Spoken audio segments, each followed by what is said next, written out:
ala alihi wa sahbihi ajma'in, amma ba'd. Kita panjatkan puja dan puji syukur kehadirat Allah subhanahu wa ta'ala pada kesempatan Senin yang berbahagia kali ini, tanggal 28 Jumadah Tsaniyah 1446 Hijriah, atau yang bertepatan dengan tanggal 30 Desember 2024. Kita kembali diberi kekuatan, kesehatan, hidayah serta taufik dari Allah Jalla wa Ala, sehingga kita bisa kembali menghadiri pengajian rutin Senin pagi di Masjid Manarul Ilmi di Komplek Pondok Pesantren Tunas Ilmu di Desa Kedung Buluh, Purbalingga ini. Kita berharap semoga Allah subhanahu wa ta'ala berkenan untuk melimpahkan kepada kita semuanya ilmu yang bermanfaat, sehingga bisa kita amalkan sebagai bekal untuk menghadap kepada Allah Jalla wa Ala. Allahumma amin. Salawat dan salam semoga senantiasa tercurahkan kepada junjungan kita Nabi Agung Muhammad sallallahu alaihi wasallam, kepada keluarganya, sahabatnya, dan umatnya yang setia mengikuti tuntunannya hingga akhir nanti. Bapak-bapak, ibu-ibu, para hadirin, para hadirat, dan juga segenap pendengar serta pemirsa rahimani wa rahimakumullah. Alhamdulillah, kembali kita mengkaji fikih doa dan zikir. Kali ini kita memasuki serial nomor 226, mengangkat tema doa istiftah bagian yang kedua. Berarti kita sudah membahas satu redaksi. Apa redaksi yang dulu? Subhanakallahumma wa bihamdika wa tabarakas muka wa ta'ala jadduka wa la ilaha ghairuka. Jadi orang pada hafal? Bisa pindah pelajaran itu ngapal. Oke, dihafalin nggih? Sekarang kita pindah redaksi yang kedua yang diajarkan oleh Nabi SAW. Apa bedanya antara redaksi ini dengan redaksi yang sebelumnya? Kalau redaksi yang sebelumnya itu pendek, redaksinya apa? Pendek. Kalau yang ini redaksinya sedang, masa panjang? Sedang. Ini terhitung sedang apa panjang, Bu? Sedang. Ya. Cuman yang sedang ini mungkin lebih familiar. Ya, banyak di antara kita sudah tahu doa tersebut. Apa bunyinya? Allahumma ba'id baini wa baina khatayaya kama ba'adta bainal masyriqi wal maghrib. Allahumma naqqini min khatayaya kama yunaqqas thawbul abyadu minad danas. Allahumma ghsilni min khatayaya bil ma'i wath-thalji wal barad. Sudah hafal? Sudah hafal atau belum? Sama yang pertama panjang mana? Kenapa yang pertama belum apa?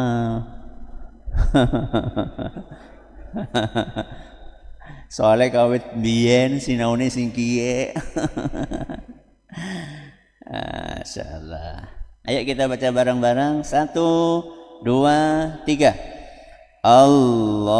Allahumma ba'id baini وبين خطاياي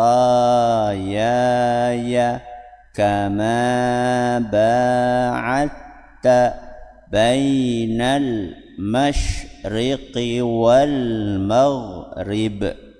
اللهم نقني من خطاياي كما ينقى الثوب الأبيض من الدنس اللهم اغسلني من خطاياي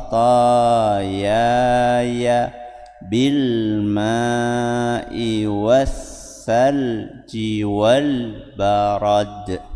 Apa dalil yang menjadi landasan doa ini? Adalah sebuah hadis yang dituturkan oleh seorang sahabat Nabi sallallahu alaihi wasallam yang kita kenal dengan julukan Abu Hurairah. Sinten? Abu Hurairah. Siapa nama aslinya? Abdurrahman bin Sakhr Ad-Dawsi. Sinten? Abdurrahman bin Sakhr Ad-Dawsi radhiyallahu anhu. Beliau bercerita, kana Rasulullah sallallahu alaihi wasallam yaskutu baina at-takbiri wa baina al-qira'ati iskatatan. Kata Abu Hurairah, Rasulullah sallallahu alaihi wasallam itu biasa diam sejenak. Diam apa, Bu? Sejenak. Kalau sejenak berarti lama atau sebentar? Sebentar. Diam sejenak. Kapan? Antara takbir dengan bacaan Al-Fatihah. Jadi setelah Allahu Akbar, takbiratul napa? Takbiratul napa? Ihram. Setelah beliau Allahu Akbar, beliau diam sejenak sebelum membaca surat Al-Fatihah. Faqultu, maka aku pun berkata. Siapa yang berkata, Bu? Abu Hurairah. Ya bi abi wa ummi ya Rasulullah, iskatuka baina at-takbiri wal qira'ati ma taqul. Aku pun bertanya, wahai Rasul, aku mengorbankan ayah dan ibuku untukmu. Apa yang engkau ucapkan dalam diam sejenakmu antara takbir dengan Al-Fatihah? Jadi di sini menunjukkan bahwa para sahabat adalah orang-orang yang sangat semangat untuk belajar. Kenapa, Bu? Sangat semangat untuk belajar. Makanya mereka kalau penasaran, apalagi itu dalam ilmu agama, maka mereka akan nanya. Dan para sahabat itu rata-rata penasarannya itu penasaran yang bermanfaat. Enggak kayak kita. Kita penasarannya sesuatu yang viral. Warung anyar nembe buka. Rasanya kayak ngapa? Rela ngantri 2 jam, bayangkan 2 jam kurmangan apa? Mie. 2 jam ngantri. Allahu Akbar. Para sahabat penasarannya bukan hal-hal yang remeh-temeh seperti itu. Penasarannya adalah sesuatu yang sifatnya ukhrawi, sesuatu yang bermanfaat. Makanya Abu Hurairah itu betul-betul memperhatikan Rasulullah SAW ketika sholat. Jadi buat mereka, kok Rasul diem ya? Itu sesuatu. Kenapa nggak langsung membaca Al-Fatihah? Kok diem dulu? Berarti Bapak Ibu yang kami hormati dan juga pendengar pemirsa rahimani wa rahimakumullah, Rasulullah SAW itu cara sholatnya sudah direkam oleh para sahabat dengan sempurna. Jadi detil cara sholat Nabi itu sudah diperhatikan secara seksama oleh para sahabat, kemudian sudah diajarkan oleh mereka para sahabat kepada kita. Jadi nggak ada yang kelewat dari cara sholat Nabi SAW. Maka kalau kita pengen untuk tahu seperti apa cara sholat Nabi SAW, maka bacalah hadis-hadis yang dituturkan oleh para sahabat Nabi SAW. Kata Rasul SAW, "Sallu kama ra'aitumuni usalli." Salatlah wahai umat Islam seperti kalian melihat aku sholat. Bagaimana kita melihat Rasulullah SAW sholat? Wong Rasul sudah nopo? Sudah sedo, sudah wafat. Caranya dengan membaca hadis-hadis Nabi SAW. Salah satunya hadis yang ada di hadapan kita ini. Abu Hurairah ketika melihat, menyimak, memperhatikan Rasulullah SAW setelah takbiratul ihram kok diam dulu, maka beliau penasaran.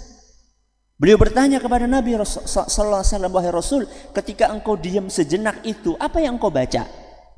Maka Nabi SAW pun menjawab, aku membaca, "Allahumma ba'id baini wa baina khatayaya kama ba'adta bainal masyriqi wal maghrib." Ini adalah kalimat pertama yang dibaca. Kalimat yang kedua yang dibaca oleh Nabi SAW adalah, "Allahumma naqqini minal khataya kama yunaqqas thawbul abyadu minad danas." Kalimat yang ketiga, "Allahumma ghsilni min khatayaya bil ma'i was salji wal barat." Jadi Rasulullah Shallallahu Alaihi Wasallam membaca 3 kalimat. 3 kalimat ini semuanya isinya adalah permohonan. Semua isinya adalah permintaan. Berarti ada berapa permintaan? Ada 3 permintaan. Mari kita lihat satu persatu dari 3 permintaan ini.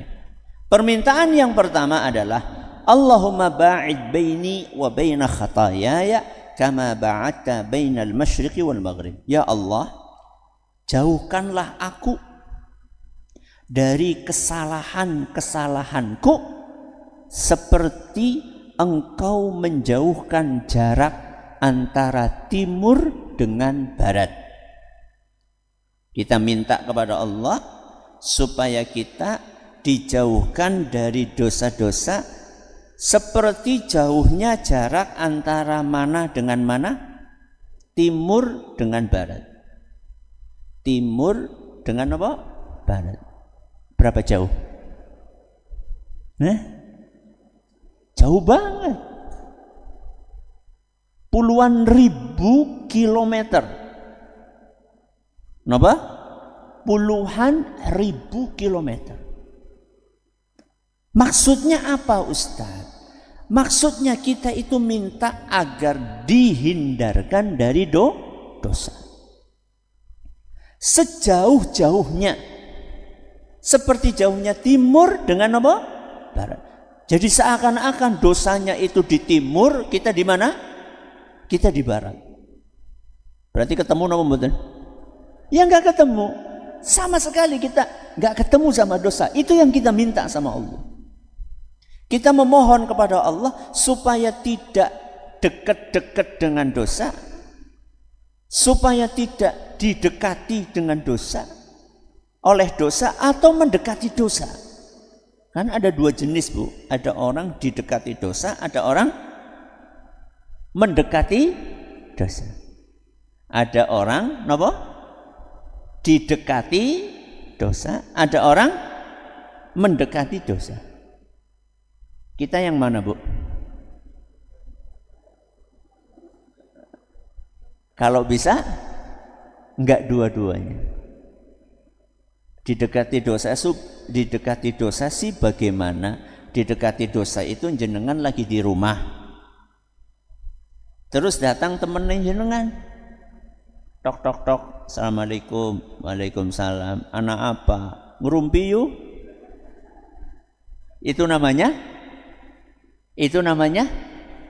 didekati dosa. Kalau mendekati dosa pripun? Yang jenengan datang ke rumah tetangga, assalamualaikum, waalaikumsalam. Apa bu? Ngerumpi yuk. Jenengan yang mana bu? Hah? Sing diajak ngerumpi apa sing ngajak ngerumpi? Oh diajak, masya Allah. Ya gelem ya gue. Kita minta sama Allah supaya dijauhkan dari dosa. Ya. Karena ada sebagian orang berusaha sudah menjauh, berusaha sejauh-jauhnya. Tapi ada aja orang yang datang, tok tok, assalamualaikum, waalaikumsalam. Kenapa sih? Dolan yuk, dolan apa? Nonton nebek. Jadi dia itu sudah dari awal nggak suka, tapi datang teman ngajak. Nah orang Jawa itu kan biasanya kewuh, ora kepenakan. Nek ora kepenakan itu diajak ngaji bagus. Ya. Ora kepenakan diajak nonton nebek sih kepriwe. Ya. Berarti Bapak Ibu yang kami hormati, kita itu disuruh untuk berusaha menjauhkan diri dari segala hal yang menjerumuskan kepada dosa. Baik itu tempatnya ataupun sarananya. Jadi ada tempat maksiat, ada sarana apa? Maksiat. Ya, saya kasih contoh. Tempat maksiat. Napa tempat maksiat? Diskotik. Napa? Diskotik. Tempat maksiat atau bukan? Tempat maksiat. Ya, bar. Ya, ngertos bar, Bu? Ya, orang pada minum-minuman di situ, ya. Minum-minuman keras. Kemudian bakul apa? Bakul togel, ya, bakul nomor. Itu tempat apa? Tempat maksiat. Jangan dekat-dekat. Walaupun maksudnya tidak untuk maksiat. Contoh misalnya, jenengan di tengah jalan pengen nuwun sewu, kebelet, pengen buang air. Mau buang air besar atau buang air kecil. Mampirnya nang ndi? Nang diskotik. Arep numpang apa? Numpang pipis. Jangan. Emang nggak ada tempat lain. Ya. Jadi tempat maksiat jangan dideketi. Termasuk juga sarana maksiat. Ya. Jangan kita mendekati sarana maksiat. Kalau sekarang contoh yang paling gampang di dunia maya. Ngertos Bu dunia maya? HP, ya, medsos. Jadi kalau misalnya kita tahu, wah ini medsos ini isinya adalah orang joget-joget. Isinya apa? Orang joget-joget. Dan biasanya kalau sudah joget-joget, campur aduk di situ. Auratnya dibuka, ada musiknya, ada lirik-lirik yang mendekati perbuatan zina. Kalau kita sudah tahu ini medsos, salah satu jenis medsos, isinya adalah seperti itu, kenapa kita buka akun di situ? Sedangkan kita tidak ada misi apa-apa. Gak ada misi untuk berdakwah, gak ada misi untuk menasehati orang, gak ada misi untuk amar ma'ruf nahi mungkar. Ya sekedar biar keren aja, punya akun di anu gitu saja. Itu namanya kita ini mendekati sarana maksiat. Jangan. Termasuk misalnya nih, kita digabungkan, diundang sama orang untuk gabung di grup. Ya. Di grup, ya, entah itu grup WA atau grup tele atau grup apapun, yang isinya itu adalah di situ banyak orang posting sesuatu yang nggak layak untuk diposting. Gambar-gambar maaf lawan jenis, ya, link-link tentang sesuatu yang tidak layak untuk dibaca, ya, yang di situ banyak buka aurat. Jadi kalau misalnya tahu-tahu ada orang ngirim atau memasukkan kita ke dalam grup yang seperti itu, maka jangan bertahan di situ, keluar. Kalau perlu di-report, dilaporkan. Karena kita punya privasi. Jangan mau kita dimasukkan oleh orang ke dalam sesuatu yang bisa menjerumuskan kita kepada perbuatan maksiat. Ya. Sehingga kita harus berusaha semaksimal mungkin untuk menjauhkan diri dari perbuatan maksiat. Itu salah satu pelajaran yang kita ambil dari doa Allahumma ba'id baini. Oke. Kalau kita perhatikan doa yang pertama ini Allahumma ba'id baini, ini sifatnya adalah pencegahan. Kenapa, Bu? Pencegahan. Preventif. Ya. Jadi ada maksiat di sana, jangan mendekati. Ada maksiat datang, kita pergi. Ada sarana maksiat, kita jangan beli. Ada tempat maksiat, kita jangan pergi ke sana. Ini namanya preventif alias pencegahan. Tapi apakah kita bisa total mencegah diri dari maksiat? Sakit atau betul? Bisa atau tidak? Tidak. Kenapa? Karena memang karakternya anak Adam itu banyak dosa. Anak Adam itu siapa, Bu? Saya dan jenengan. Kullu bani Adama khata. Setiap anak Adam mesti banyak dosa. Maka kalau kita sudah maksimal berusaha untuk menghindari dosa, kok tetap terjerumus kepada perbuatan dosa, maka kita berdoa kepada Allah dengan permintaan yang kedua. Apa permintaan yang kedua? Allahumma naqqini min khatayaya kama yunaqqas thawbul abyadu minad danas. Apa artinya? Ya Allah, bersihkanlah aku dari dosa-dosaku seperti dibersihkannya baju putih dari noda. Berarti kalau kita sudah terjerumus kepada perbuatan dosa, kepada perbuatan maksiat, kita minta kepada Allah supaya diri kita dibersihkan. Dan dibersihkannya seperti dibersihkannya baju putih. Kenapa putih? Kenapa putih? Kenapa bukan baju hitam?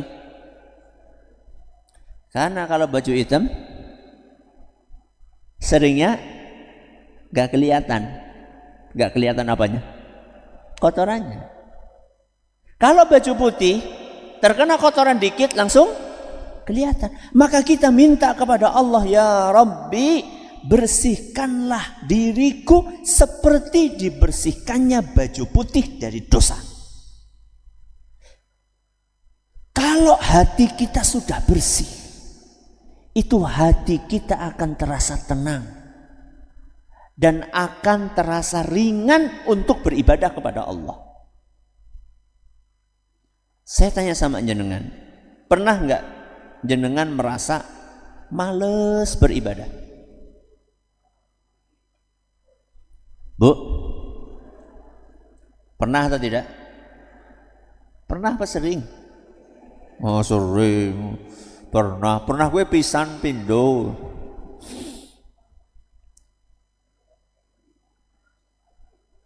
Arep ngaji, rasane awang-awangan. Ki ustadz mangkat apa ora ya?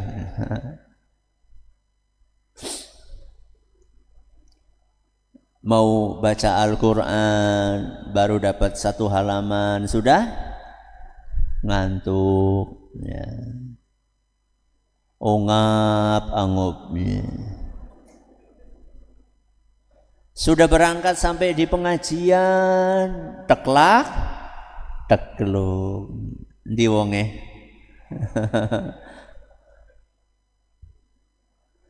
Pernah kita mengalami seperti itu? Sebabnya apa itu? Sebabnya karena hati kita kotor.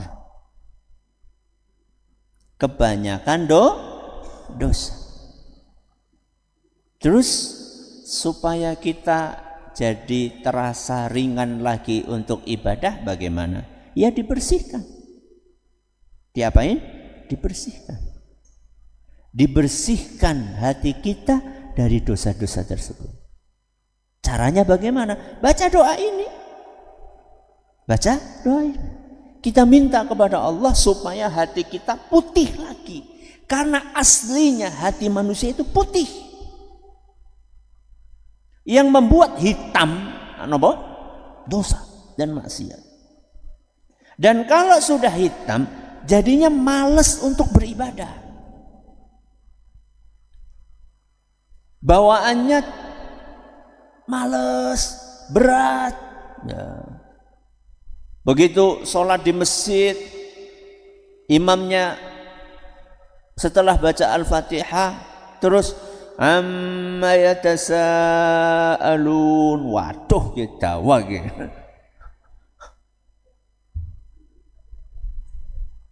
Wis kapok ya.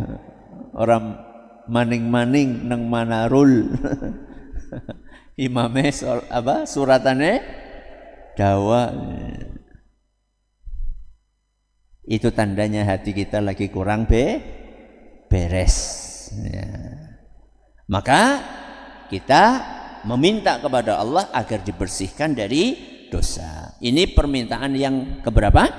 Yang kedua. Yang terakhir, yang ketiga adalah permintaan yang bunyinya Allahumma ghsilni min khatayaya bil ma'i wath-thalji wal barad. Ya Allah, bersihkanlah aku dari dosa-dosaku menggunakan air, menggunakan es, dan menggunakan salju. Masya Allah. Ada berapa? Ada 3. Air, es, sama apa? Salju. Kenapa kita minta kepada Allah dengan 3 hal tersebut? Kata para ulama, karena kita minta supaya kita ini kembali bersih sebersih-bersih. Jadi bukan sekedar bersih, tapi bersih sebersih-bersih, alias bersih pol. Ya, kalau ibu-ibu nyuci biasanya setelah dicuci terus dikasih pemutih lagi gitu ya, kira-kira ya. Ben apa? Ben kinclong. Ya. Itu yang kira-kira kita mintakan kepada Allah Azza wa Jalla. Dan ada yang menarik di sini, ketika Nabi SAW menyampaikan bil ma'i wath-thalji wal barad, dengan air, dengan es, dan dengan salju. Kenapa kok yang dipilih es dan salju? Karena yang kita harapkan adalah kesejukan. Kenapa Bu? Kesejukan. Jadi kita pengen hati kita terasa dingin. Ya. Jadi Nabi SAW di sini tidak ngajari kita untuk minta pakai air panas, air mendidih. Enggak. Tapi kita minta dibersihkan dengan salju, dengan es. Kenapa? Karena efek yang kita harapkan adalah hati kita kembali terasa dingin, hati kita kembali terasa sejuk. Dan itu menunjukkan bahwa dosa dan maksiat akan membuat hati kebalikannya sejuk apa? Panas. Dosa dan maksiat itu akan membuat hati panas, akan membuat hati gelisah, akan membuat hati tidak tenang, akan membuat hati tidak tentram. Ketidaktenangan hati itu gara-gara maksiat. Kita berdoa kepada Allah, ya Allah, mudah-mudahan hati saya yang hari ini gelisah, panas, tidak tenang, bisa dingin lagi bisa sejuk lagi ketika sudah bersih dan dibersihkan dengan air, dengan es, dan dengan apa? Salju. Berarti Bapak Ibu yang kami hormati, kegelisahan hati kita, ketidaktentraman hidup kita, itu lagi-lagi sebabnya adalah dosa. Ketidakakuran antara suami dengan istri, ketidakharmonisan hubungan antara anak dengan orang tua, salah satu sebabnya adalah karena nopo? Dosa dan maksiat. Bu, pernah tukaran sama suaminya? Pernah, Bu? Anak sing jujur kayak sering. Jangan cuma menyalahkan suami. Suami juga jangan cuma menyalahkan istri. Kenapa? Karena bisa jadi pemicunya dari kita sendiri. Orang itu kalau banyak maksiat mesti hawane panas. Mesti nih, sehingga cuma kesenggol dikit terus marah. Ya. Apa wani apa? Masya Allah. Naudzubillahi min dzalik. Coba sekarang kalau hati kita dingin, hati kita sejuk, hati kita tentram, walaupun disenggol seperti apapun ya biasa aja. Ya. Makanya salah satu tempat yang dingin itu masjid.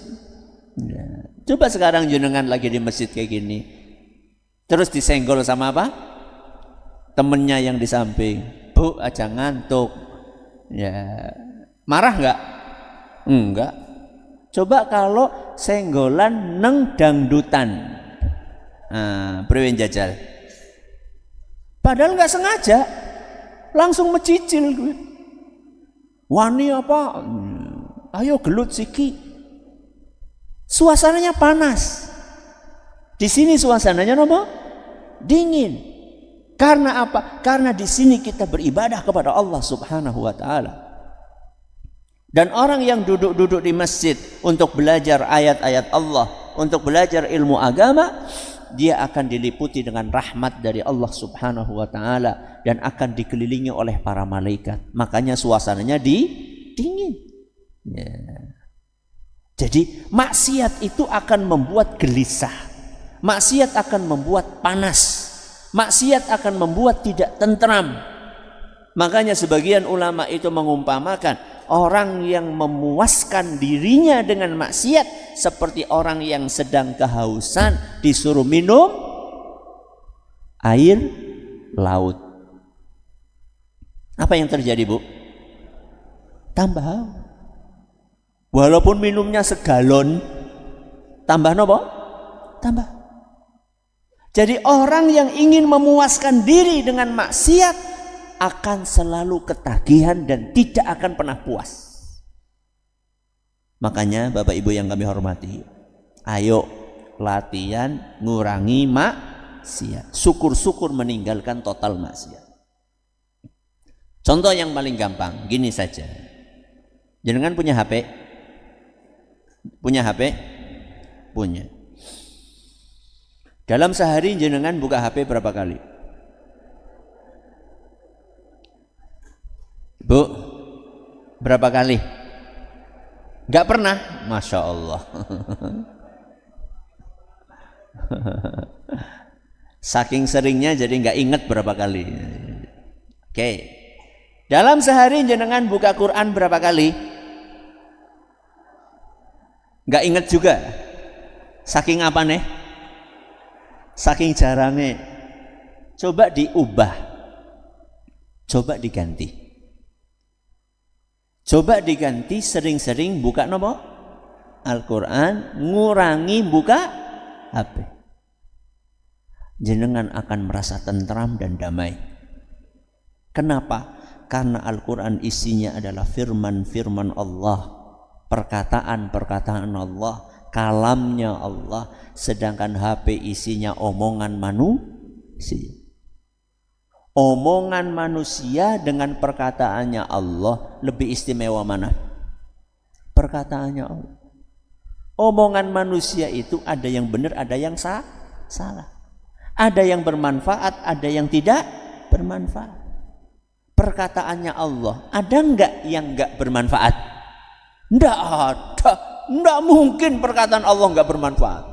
Semua perkataan Allah itu bermanfaat dan menenteramkan hati. Maka ayo kita latih diri kita untuk banyak-banyak membaca Al-Quran dan meninggalkan maksiat. Ayo kita ulangi ya bacaan doa iftitah bagian yang kedua. 1, 2, 3. Humma ba'id baini wa baina khatayaya kama ba'adta bainal masyriqi wal maghrib. Allahumma naqqini min khatayaya kama yunaqqas thawbul abyadu minad danas. Allahumma ghsilni min khatayaya bil ma'i wath-thalji wal barad. Masih ada sisa waktu, silahkan kalau ada pertanyaan bisa disampaikan. Baik, terima kasih jazakumullah khairan.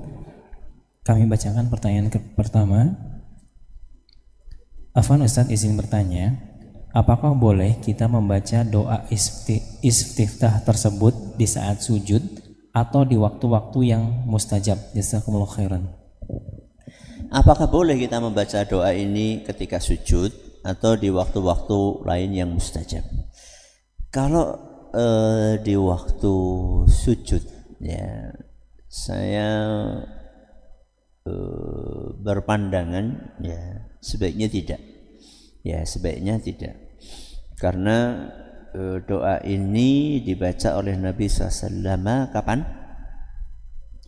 Ketika iftitah. Ya, sedangkan doa sujud sudah ada bacaannya sendiri. Tapi kalau di luar itu, misalnya di luar sholat, antara azan dengan apa? Iqamah, atau ketika sepertiga malam terakhir, maksudnya di luar sholat atau di dalam sholat bagus, atau ketika hari Jumat, ba'da asar, atau ketika hujan. Intinya waktu-waktu yang bebas, selama itu tidak diyakini bahwa doa ini dianjurkan secara khusus di waktu-waktu tadi, maka mudah-mudahan tidak apa-apa. Ini doa, anggaplah itu doa yang sifatnya mutlak, yang bisa kita baca di selain waktu yang ditentukan oleh Nabi kita Muhammad sallallahu alaihi wasallam. Wallahu a'lam bishawab. Ya. Baik, terima kasih jazakumullah khairan. Pertanyaan berikutnya, Ustadz, apakah sholat sunnah atau sholat tarawih juga harus membaca doa istiftah ini, Ustadz? Apakah sholat sunnah dan sholat tarawih harus membaca doa iftitah? Jawabannya tidak. Jawabannya tidak harus. Bahkan di sholat fardu pun tidak harus. Kan sudah pernah kita pelajari doa iftitah hukumnya apa? Sunnah. Ketika sholat fardu atau ketika sholat sunnah? Saya ulangi, doa iftitah itu hukumnya sunnah. Sunnah di sholat fardu atau di sholat sunnah? Dua-duanya. Di sholat fardu doa iftitah hukumnya sunnah. Di sholat sunnah doa iftitah hukumnya sunnah. Jadi kalau nggak baca doa iftitah boleh, nggak apa-apa. Cuman pahalanya jadi berkurang. Ya, kalau baca doa iftitah kan berarti dapat pahala baca doa iftitah, dapat pahala Al-Fatihah, dapat pahala suratan. Kalau nggak baca doa iftitah berarti pahalanya berkurang. Cuma dapat pahala apa? Al-Fatihah, baca suratan, dan amalan yang lainnya. Jadi intinya tidak harus baca. Tapi kalau baca lebih baik karena dapat pahala tambahan, insyaallah. Ya. Baik, jazakumullah khairan Ustaz. Pertanyaan berikutnya keluar dari tema. Ustadz, bagaimana menyikapi malam pergantian tahun baru bagi seorang muslim? Karena banyak dari kaum muslim yang merayakan dengan makan-makan atau bakar-bakar, walaupun bukan di tempat keramaian. Bagaimana hukumnya Ustadz? Jazakumullah khairan. Apa hukumnya merayakan tahun baru? Hukumnya tidak boleh. Hukumnya tidak boleh. Sudah saya sampaikan pada pengajian yang judulnya menyikapi tahun baru dengan bijak. Ya, menyikapi tahun baru dengan bijak. Cari aja rekamannya, itu ada di YouTube, di Ufit ada. Kenapa tidak boleh? Karena itu adalah kebiasaan non muslim. Kebiasaan non muslim.